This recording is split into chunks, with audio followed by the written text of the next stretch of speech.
Bienvenue dans cette parenthèse lecture. Un moment pour parler de livres, de ressentis et prendre le temps de ralentir. Les réseaux sociaux, ça donne envie et c'est positif. Déjà, je pense qu'il faut dire une chose importante. Les réseaux, c'est aussi quelque chose de très positif pour la lecture.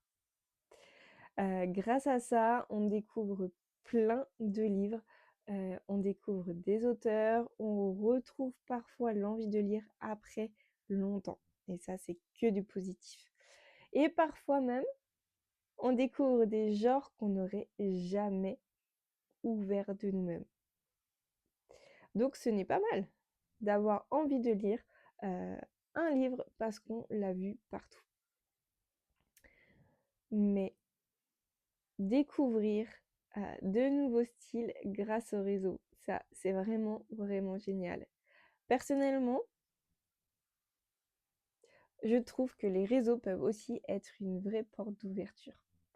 On peut tomber sur un livre qu'on n'aurait jamais choisi en librairie, un genre qu'on pensait ne pas aimer et finalement avoir une très belle surprise.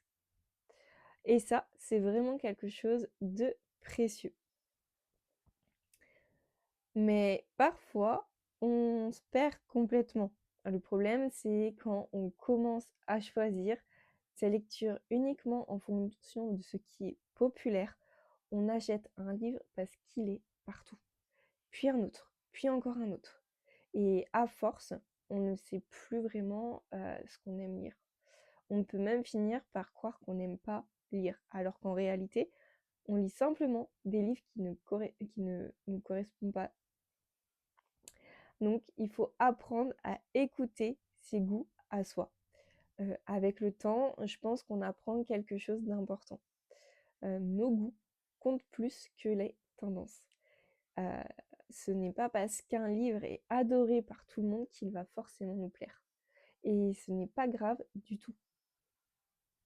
On a le droit de ne pas aimer un best-seller, on a le droit de préférer des livres plus simples, on a le droit de lire à son rythme. Il faut trouver un équilibre. Je crois je crois que l'équilibre est là, en fait, si on se laisse inspirer par les réseaux, mais qu'on reste à l'écoute de soi. Prendre parfois un livre très populaire et parfois choisir un livre uniquement parce qu'il nous attire. Même si personne n'en parle. C'est comme ça qu'on contribue peu à peu son propre univers, qu'on construit, pardon, peu à peu son propre univers de lecture. Donc en fait, les réseaux peuvent être une très belle source d'inspiration, mais notre plaisir personnel reste le plus important. Lire doit rester quelque chose de doux, de libre, de personnel. Et chacun a le droit de construire sa propre façon de lire. Merci d'avoir partagé un moment avec moi. J'espère que cette discussion t'aidera à faire confiance à tes envies de lecture. Prends soin de toi et à très bientôt pour une nouvelle parenthèse lecture.